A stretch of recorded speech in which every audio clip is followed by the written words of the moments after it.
Welcome back to Games Overboard. I'm PJ. Hey, I'm Dan. I'm Owen.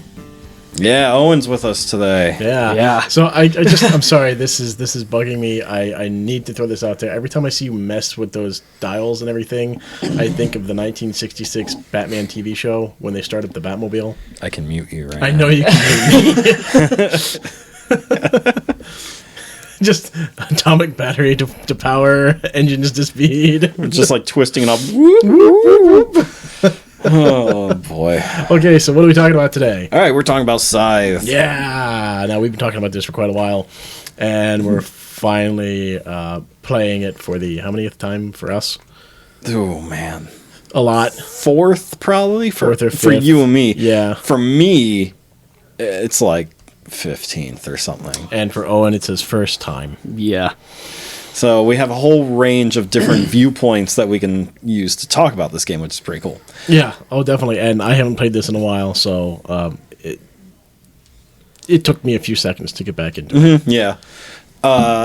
So this game was made in 2016 by Jamie Steigmaier, and it was like the game back in the day. This game sold for over $250 because people were like ravenous to get their hands on this game.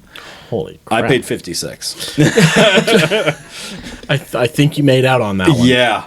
I waited a couple years. I'm like, I'm not touching that right now. And I heard like it's a slow game, and yeah, I wasn't sure because I was still early in the hobby. I'm like, I don't know if I want a slow game right now. Like what exactly that means. So I avoided it for a couple years, which ended up working in my favor. Yeah, it did, monetarily speaking. Yeah. Yeah. But this game was number one in the world until Gloomhaven came a year later and kicked it out of that spot. Well, I can see why. That's also a massive game. Yep. And it's sitting at, I looked it up, I think 16th of all time. Best game of all time. Wow. Yeah, 16th. Where does Battleship fall in that? Oh, God. Way down the list. What? It's Battleship. I was going to say, like, Battleship has to be, like, higher. Gotta be Hold on, in let's the see. top 20. Battleship, 1931. You sunk mine.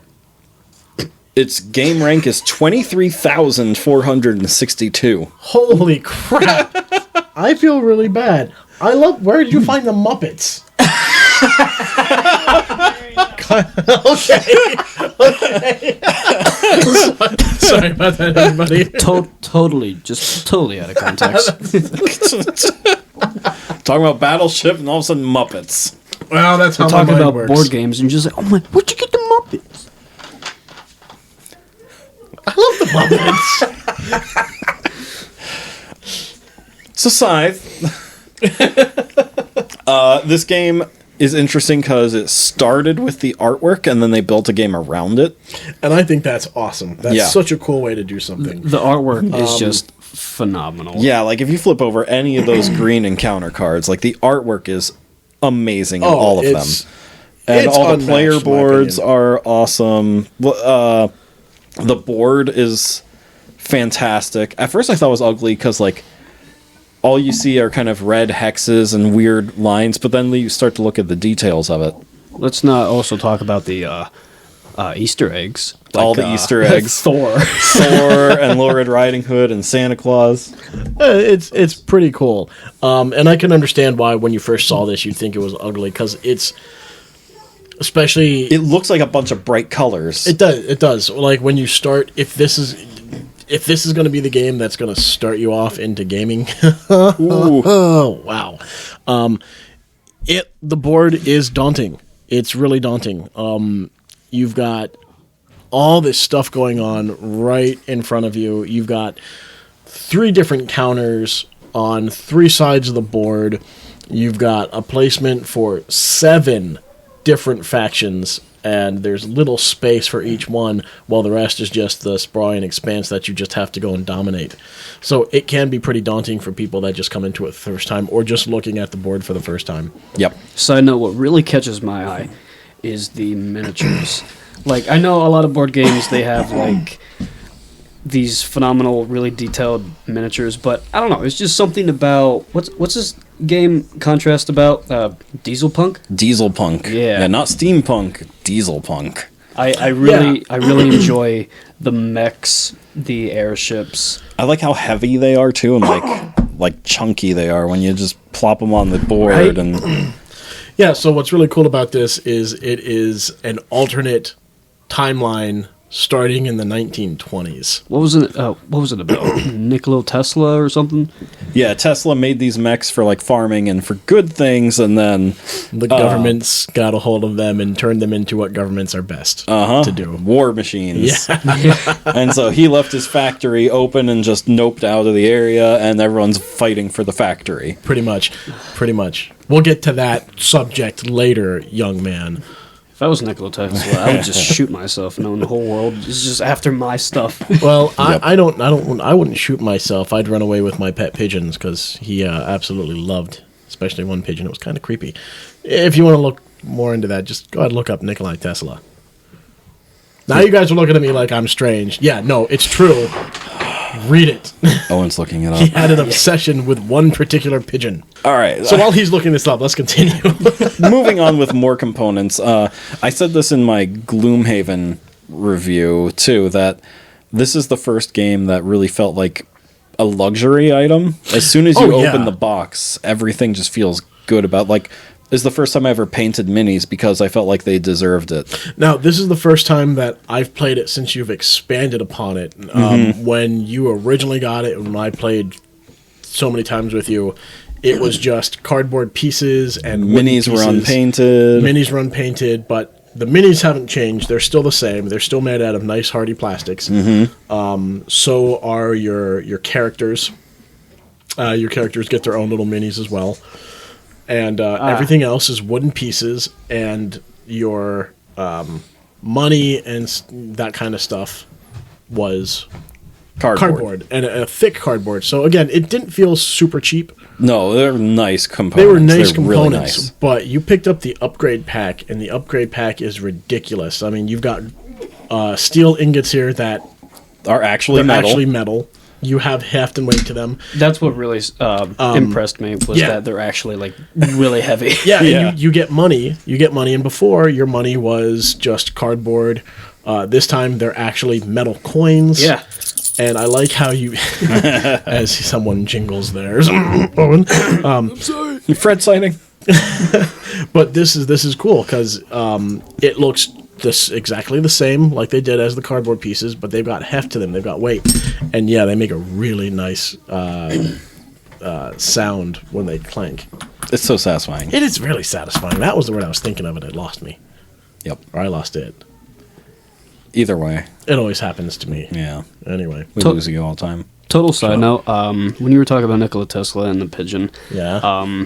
it said that Tesla never married, but he admitted to falling in love with a very special white pigeon that visited him regularly. He reportedly said, I love that pigeon as a man loves a woman, and she loved me.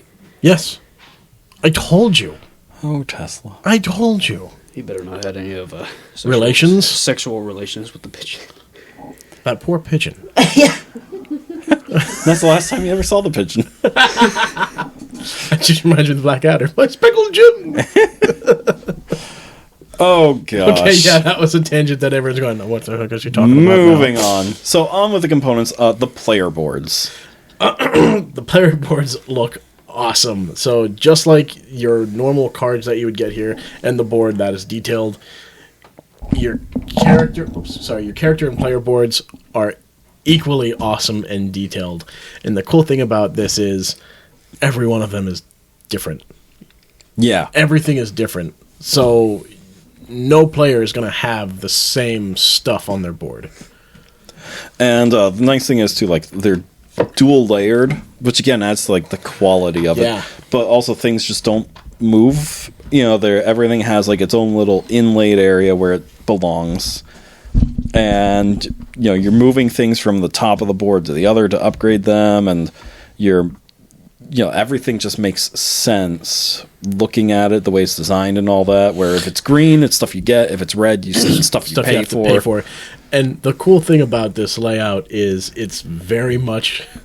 And when I first even saw this, I think I told this to you, it looks so much like a computer game that's just literally laid right out in front of you. Mm-hmm. Yeah.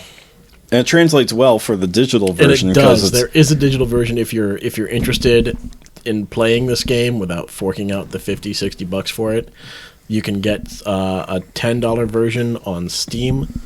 On the Play Store, it's $9. On the Play Store, it's about $10, and you can also get it. tax and all that. Yeah. Well, yeah, tax and all that. Yeah, never mind, $10. I forgot about that. Yeah, it's $9.99 and then tax. So it's going to be over $10. I'm sorry, I lied. Like 10 and change. Anyway. Still cheaper than like 60 or something. Yes, congratulations, Owen. $10 is less than 60. I know, I did math. Oh my god. Yeah, so these boards are so cool. And like I said, a lot of the things aren't going to be the same. Everybody has their own special abilities, which is really cool. So, PJ, what do you have there for your special ability on yours? So I have the Nords, and they can cross rivers without needing a mech. They can just swim across a river. Yeah, and that's something that you get naturally while everybody else has to get a mech that has that ability to unlock for the rest of their character. For me, well, yeah, so I will say it's only for my workers. Like, my character couldn't have left their peninsula. Right. But my workers could have started spreading out. Right. My character here is the Germans, well, what would be the Germanic forces, and they have something called Dominate. So to win the game, you have to use... The Saxony. Oh, Saxon. So yeah, Saxony, Germanic. Yep. So you get these little pieces here, these little star pieces, and those are your victory tokens. The first person to use all 6 ends the game. You don't necessarily win. You don't want to... Yeah, you might not win, but you end the game. I could have completely destroyed the game immediately. I still would have lost horribly. Because if I get one of this... If I use my special ability here, there's no limit to the number of stars you can place when completing an objective or winning combat. Yep. So I could have gotten rid of everything. Because he completed an objective as his first placement for a star. That's right. So everybody has these advantages and disadvantages. And it's really, really cool to see how these things play out. When I did that, PJ's jaw dropped because he went, oh, craps. Yes, I know what I'm doing. Also, shout out to PJ for painting the miniatures. Oh, the miniatures look fantastic. Amazing. Well, thank you. I can't do it. You just need to practice. I'm trying. You just have to believe. This game was my first time ever painting. Yeah, and it looks phenomenal. It looks good. It looks really good. So, some of the other components you get with this are an array of different cards that do different things here. Yeah, you got combat cards, which you use for betting like points for fighting other people, which happens rarely in this game. It does. When combat does happen, it really does take a toll on you. Yep. They're the objective cards, which we talked about, where everyone has a secret objective that they're trying to work for to get a star. There are encounter cards, which always give you good things. It could be like coming across a herd of cows, and maybe you want to kill one of those cows and get some food. Right. Or, maybe it's finding a defunct mech, and then you can scavenge it for scrap. Yep. Things like that. A lot of really cool, fun things. And, of course, we talked about it already. At the center of the map is Nikola Tesla's abandoned factory. And if you make it into the factory with your character, you get to choose one of the factory cards. And that factory card opens up a new slot for you to play things on. Yep. With your character card itself. So, of course, you get to look through all of them. There's only, 4, I think? Is it however many factory players cards plus 1? Equal to players plus 1, yeah. Okay. Yeah, so in our case, 3, we had 4 cards here to choose from. Yep. Now you get to look at all of the cards before you choose which one you want to use and use that to your advantage. Yep. So let's real quick talk about, again, how the game plays for a little bit. We didn't really talk about that. We haven't. So the game is slow. The game is slow. But it's almost like chess in that you're always thinking ahead, always, that's also a slow game for the most part. Like, sure, you're losing pawns left and right, but, the game itself takes a while. It's a very strategic thinking kind of game. So at its heart, this game is like an action selection game where there are only 4 spots that you can pick to move this little selector, and then you do... you get stuff on the top of that section, And then you, at the bottom, if you have enough resources built up, you can pay to get something else. And that's essentially the game, is doing one of these 4 things, getting the stuff at the top, and then paying to do something at the bottom. Yep. And then it's just knowing what those things mean and when to use them. That's the tricky part. Yeah, that's where you really have to think. And what's funny is even in the instruction books, the instruction book here, it tells you click. Just randomly Just start click. hitting buttons and see what start happens. hitting buttons and see what happens. So I wish I could find that line in the book, because as soon as I read that, I was like, oh, this is perfect. I mean, even the instructions are pretty easy to follow. Which, thankfully, because a game of this size, it can easily get daunting, and you can go, I have no idea what I'm doing anymore.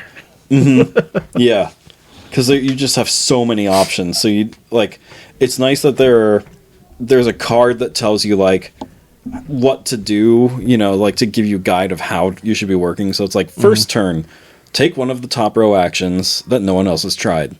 Second turn, work towards taking both the top and bottom row action at the same turn. Third turn, use your faction ability if possible. So it kind of they kind of tell you some ideas of what to do there. Yeah. But then there are the objective cards that also give you a little guide of what you should be doing next. Yeah. So it's still, it's not holding your hand, but it's pushing you in a direction to play to its fullest ability. Yep. Which is pretty neat. So let's talk about things that work. What are some things that just really feel good, really mesh? The minis, the characters look amazing, and the new pieces are phenomenal. The game still works without them, but it just adds a whole other layer that wasn't there the last time we played. I agree. The feeling of just quality that this game has. Really, oh god! It's just really, yeah. So I can. Why are you looking at that? I can totally hear somebody in the background. What's going on? It's pimple popping videos. That's disgusting. Why? Off topic. Why do girls like that? I don't know. It's, anytime I get a new pimple, my girlfriend is just like, "Ooh, dibs, dibs, dibs." I like how she has to call dibs on that. Like someone else is going to do it. Exactly. Like who else is going to do it? Did you see that one? That got all out at once. It was beautiful. Did you ever see the spider bite ones? Those are nasty. Oh, those are disgusting, man. Yeah. They're the round recluse ones? Just any of them. Ugh. Excuse me. Oh. Yeah, I know. It's because you're coughing. You're like, oh, I'm going to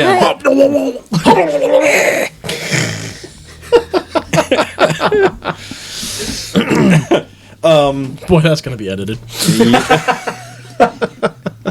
I'm just going to keep it in just because you said that now. Oh, you jerk. Hey, it just means less work for him. So yeah, guess. The components really work for me. The hidden depth of it really works for me. On the surface it looks complicated. And then you see you only have 4 options every turn. Mm-hmm. Well, technically only 3 after the first turn. You only have 3 options. Because once you do one, you can't do that one a second time. That's right, you can't do it again. Unless you're one certain faction where you can. But that's it. So you only have 3 options after the first turn. So it becomes very simple after that. Except for, underneath that simplicity, there's a lot of strategizing, as Owen said. There's very strategic. Oh, yeah. Even though you only have 3 spaces on the board that you can actually go to, it's pretty incredible that you can do that. Oh, yeah. I really like how this game is designed. It really forces you to think to even achieve even a modicum of victory on it. Yep. It's just visually appealing. My throat is just very dry right now. Yeah, I see that. You should take a drink. I did. Take another Didn't one. do anything. Actually, hand me that water. That would be better than tea, which is full of garbage. And antioxidants. And here you are drinking that doesn't- fruit water. Yeah. Fruit water, man, that stuff dries you out faster. So is tea. They're all full. They're all full of garbage. I mean, so is soda, but Yep. I'm Anyway, a fat kid at heart, so. Hey, I know, PJ. Maybe you should eat some cheese. That'll definitely clear you. That's it. That'll do Yeah, it. totally. Yep. Okay. The more I look at the map, I just I don't know. You guys said the map was. What did you guys say about the map? Like it wasn't appealing. For me, at first it wasn't, because all I saw was like bright colors all over the place, and for whatever reason, like these red hexes that represent the tunnels. When I look at like a screenshot of it on a computer, like that's all I saw was like those red hexes, and so I was like, well, it kind of takes away from the artwork of the board and everything. But then when you see it in person, it's different, you know. But yeah, like that was another reason why I avoided the game. Is I heard it was really slow and everything, and I'm like, nah, not really for me. But then I saw the pictures of it, and like looking at them on a computer screen is way different than in person. And it just didn't appeal to me. When you first showed me the map, I kind of just more paid attention also to the just colorful aspects of it, but it just is impressive, pretty much. Mm-hmm. Didn't you say you had like a bigger version of it? There is. This is the small version. We can flip it over. I tried originally using the large version, but it went over, like, off the table on the edges. Oh. It's gigantic. But, yeah, you can buy for, like, $10 an add-on that makes the board significantly larger. I think it's, like, 75% larger. It's almost double in size. That's nice. That means that you can actually fit all of your pieces into one hex. Where, like, we were really struggling to keep all of our pieces, like, in one space, one territory. That's because both of you just kept piling things up to no end. Yep. That's right. You guys are hoarders. But the thing is, they planned for that, because they had on the opposite side of the board, like, yeah, they already had the bigger side, yeah. So they planned for that. They knew it was going to happen, because that's, what they did a lot of playtesting, and they saw this coming. I really enjoy, just all the components, too. Like, the fact that they had all the Kickstarter exclusives, and they will always have the Kickstarter exclusives available for people to buy. Where other companies. Yeah, did you back me on Kickstarter? Well, nope. Okay, you're never going to get what these guys just got. Yeah, and I don't think that's fair. I really don't think that's fair. Like, I'm going to miss out on the Color Out of Space expansion for Cthulhu: Death May Die because I didn't back on Kickstarter. That's really sad because. And that company will never release it again. That sucks. That's how they roll. That sucks because us being big H.P. Lovecraft fans and fans of that game, that's something you want to have. Yeah, and fans of that story especially. Oh, yeah. That's fantastic story. Yeah. By fantastic, I mean messed up beyond all belief. Yeah. But Jamie Steigmaier, this was the only game he put on Kickstarter. And he said he would never have Kickstarter exclusives be exclusive. Yeah. So while some people got this for free because they were stretch goals on Kickstarter, I had to pay extra for it, but still it was out there for me, which is awesome. Yeah. So let's talk about combat here for a second. It is a minor role in the game, but it's still something really important. Do you like it? It's one of the biggest complaints is how combat plays out. I like the way the combat plays out because again, it makes you really, really think about pushing that red button to attack your enemies.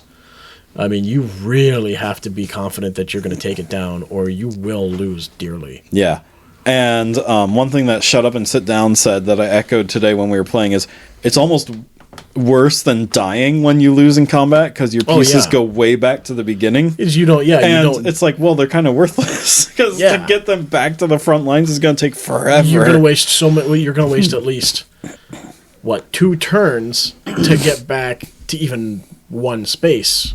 Yeah, from the beginning. So now you've just made this even longer for yourself to get there. That's why I like the combat. It's not something where you can just say, "Well, I've got the forces here. I'm going to attack you, Owen," and then, "Oh, I lost. Oh well, I'll just build that back up." Yeah, I lost. Crap, I lost. I need to recuperate from this now. Now I am literally 5 steps back from where I started, and I have to figure out a way to get myself back to where we were. Yep.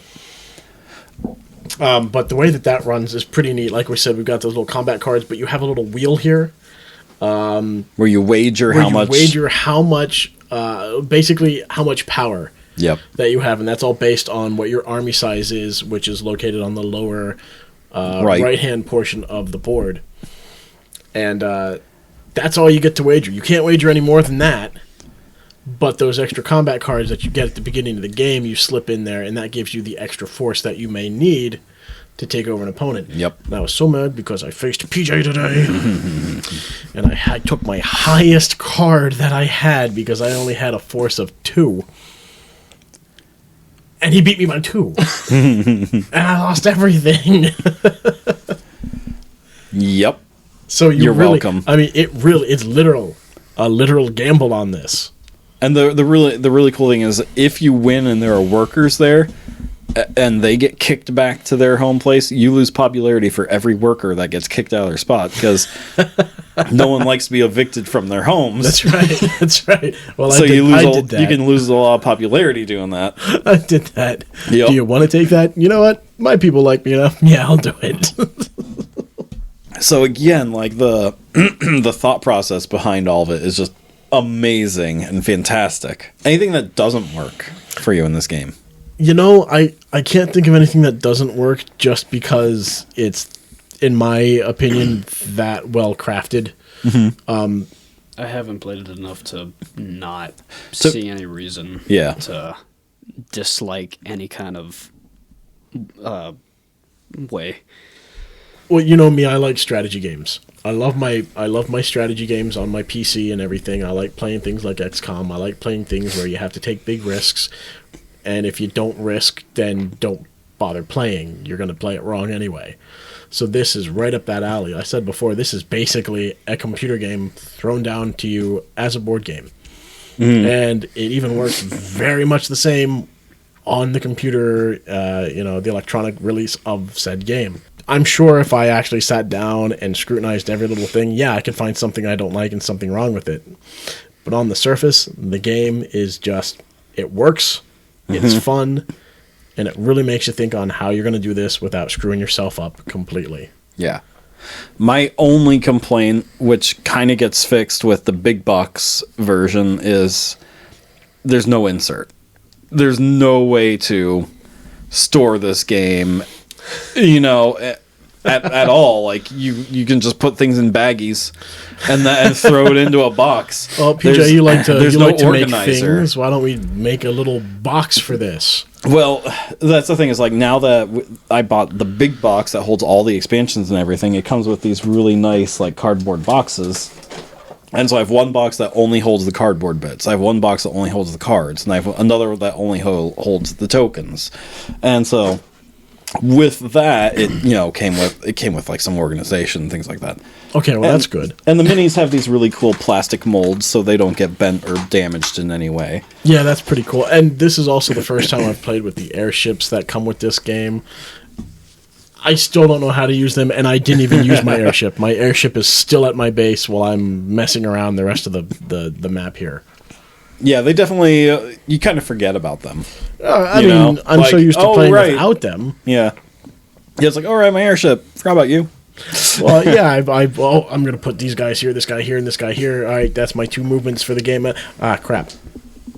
Yeah. My airship. Yeah. Well, I'm already where I want to be, so it doesn't matter. I definitely forgot about my airship. Yeah, because you sat in my territory. And all the special rules that the airship has, too. Like, every game, the rules for the airship changes. Okay. Which is really... Yeah. I just pulled 2 cards out at random, and there's a confrontational card and a movement card. And so the movement card for us was, it can move 3 spaces, and it also acts as a tunnel, so characters can just kind of warp to that if they're in a tunnel space.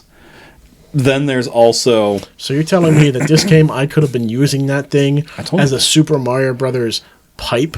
Yes. Dang it. And for confrontational, if someone else tried to move through an airship space, they would have to bring a resource along with them and pay a toll to the airship. Ooh. Oh, so that's why you kept bringing those with you. Well, that was a reason, but it never worked out that way. But mostly because it can move 3 spaces, so I used it to carry my workers around. Good idea. So yeah, I think the airships are cool. They are underutilized because you just kind of forget. Like you said, you can only move 2 people at a time, so you have like an idea in your head of who you want to move, and you don't think about the airship that much. Right, it's an afterthought. Yeah. I mean, which makes sense, which is why it was an expansion piece and not part of the core game. Because it's not not necessary. And that's okay, because now next time we play this, if I keep that in mind, I'll know, well, that's going to be a big component to my gameplay. Mm-hmm. All right. Usually we would talk about like fun and interesting stories that have happened to us while playing this. I don't know if you have any, Dan. Owen, you just started. So. I literally just started today. I mean, I have a bunch from my solo experiences and things like that. Like, I went through the entire Rise of Fenris story, which is talking about the whole Nicola leaving and everyone fighting for, and it's like a story based around that's it. pretty cool. A lot of my memories besides tonight come from our playthroughs from before, such as facing off against you and you thinking you had complete victory when I had that extra point to kick your butt. And I've noticed much combat. I've noticed in these combat games that you and I play, we always get one over on the other by something so stupid and minuscule. It's always one It's point. always something stupid. Like, oh, I won this single-handedly. No, you didn't. No, I'm sorry. Nope. I had that little extra kick in the butt. And you go, but again, like I said, when it comes to the combat here, you really don't want to go guns blazing. Yeah. And it really is a gamble in this game, which I think is just more alluring for me, because it's now you really have to strategize. Do I make that, or do I just wait for them to get out of the way so I can go to that spot that I wanted? One last thing I want to say about components before we get into final thoughts is the core. I want to emphasize that the core components that come with the game are awesome. Oh yeah. I mean, like I said, like when I first opened the box for the very first time and I saw these awesome wooden tokens and these really thick cardboard money tokens and everything, like it feels luxurious. Oh yeah. Before you get the upgrades. Before you get the upgrades, I thought it looked really, really good before, and when we pulled this out today, I was like, when the crap did you get that? Oh my gosh, that looks amazing. Now, did this come with it, or did this money holder you print? Oh, I 3D printed that. Of course you 3D printed that. I think I asked you that question today. I was like, yeah, probably. Yep. Yep. I should have known with the blue. I mean, the blue kind of gave it away. Yep. I was going to 3D print little boxes for each player's faction. Stuff. That would have been, I mean, that's still not a bad idea. You need to get your 3D printer I just need to get my 3D printer working. Come over to my place and help me get my 3D printer working again. Yep. So final thoughts. you should print my dice tower. Yeah, I still need to get mine working. Besides, I had to print like 2 helmets before I can do anything else. All right, final thoughts. Final thoughts. For me, this is such a cool game. It is very impressive. Anyway, Dead Space. You left him speechless. The game is really cool. I think it's definitely worth the money that you'll pay for it. Again, if you don't want to pay for the money for this kind of setup, I mean, it is big. It's going to take up a lot of space, but you're still interested, check out the PC version, or the stuff that you can get from Steam. PC or mobile. Mobile, that's the thing I was thinking of. Yep. Well worth a fraction of the money that you're going to spend on the full board game. Yeah, $20 on PC, 10 on mobile. That's fantastic. It Well, really right is. now it's about 50% off for Steam. Oh, so So it's you $10 can on you can Steam. get it for $10. As someone that just started this, I highly recommend it to play it on like anything. To get the board game, to play it on, like you said, PC or mobile, it's worth it. Yeah. I was curious about how you'd feel about it because you looked lost for a good portion of the game. I did. So I was curious if you were enjoying it or not. I really wasn't sure. Oh. You're okay to be honest here. Oh yeah, It's all right. I'm honestly, still learning, still trying to get everything, but you were right when you said that it's like really simple. Because, I mean, it looks like take a lot in it, but it's really not if you know what you're doing. Yeah, that's the thing. You just have to learn. Yeah. Yeah, once you learn the iconography of it all, like that's, you know. I think that's a running theme with the games that we've been playing lately. Yeah. It looks daunting, but if you get the rules down real fast, it's really easy to play. Yeah. Oh, and any more final thoughts? Don't listen to us, but highly recommend go play the game wherever you can find it. We're Yes. just a bunch of idiots talking, but hey, this game's fun. Yeah, this game is one of my favorites underneath Thousands of others. No, of my top ones, this is probably like my fourth favorite. Fourth favorite. Gloomhaven being one. Wow, Obviously. How can you put that anywhere else? Yep. Still waiting on that Frosthaven to show up. Yeah. You let me know when that shows up. We're definitely playing. They're only 5% of the way through fulfillment. Holy crap. Yeah. So it's going to be a while. It's going to be a while. You might not see that until like the middle of 2023. No, they said North America will be done fulfilling by January. So so don't I look have 2 forward to more that months. until March 2023. But yes, this game is worth every penny for sure. Definitely a good game to play by yourself. An even more fun game to play with friends or enemies. Yeah. Frenemies? Real quick, solo mode is It's a good game to make enemies too. Oh no, that's Monopoly. real quick. I will say solo mode requires a lot of learning new rules for how the AI runs because they are extremely aggressive. And That's how it always is with these games. and like when you pull a card that says the character moves, they move immediately to one of these to an encounter card spot or just as close to the factory as they can get. Workers move as close up they can get. They skip as many spaces as they can wherever they are surrounded by the most amount of allies. And so like it's a really aggressive system where you just see this river of like the enemy moving towards the factory every time you play. Oh wow! So it's So in the it- solo they mode. don't It's play- don't dawdle. Yeah, don't dawdle at all because you will get steamrolled. So there's an app that really helps with that called Scythe Kick. Oh, very cool. So is that very much like the Dune app that you get? from Kind of. Imperium? Dune feels more like you're playing with an actual person. This definitely feels like you're playing against a game. You know, like Okay. yeah, it doesn't feel as much like you're playing against a person because in Dune, like it can steal resources from you and stuff like that, where they don't generate resources or anything like that. Right. They just produce and just move forward the whole time. Just keep pushing. Oh boy. Yeah. So solo mode is very hard, and it takes a lot of learning to learn how they act, but it's really valuable. So as a solo gamer, I also recommend this game. Cool.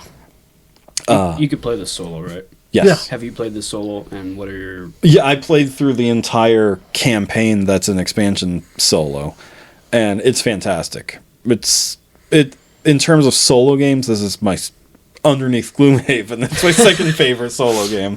Gloomhaven's my number one multiplayer and solo game for sure.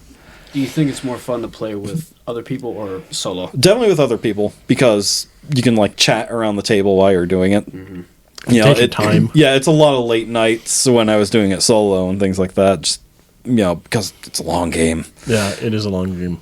But it's so good. Just for reference, we did not finish our game tonight, Yep. just so we could get this podcast out. Yeah. Luckily, 2 of us have already played. The others just dipping their toes in. Yep. Yup. Just get my feet wet. It's All right, true. On that note, On that note, everyone, definitely take a look at this game, watch some videos of it, see if it's something for you.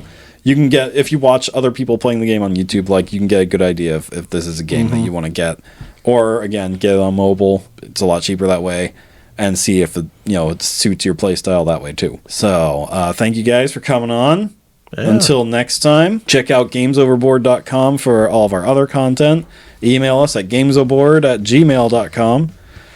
We have 2 other podcasts, which is Well House Exorcism, where we talk about our true haunted house stories, and then Danger and Dice, where we play D&D and get into all kinds of mischief. So thanks, everyone. Have a great week. Have a good one.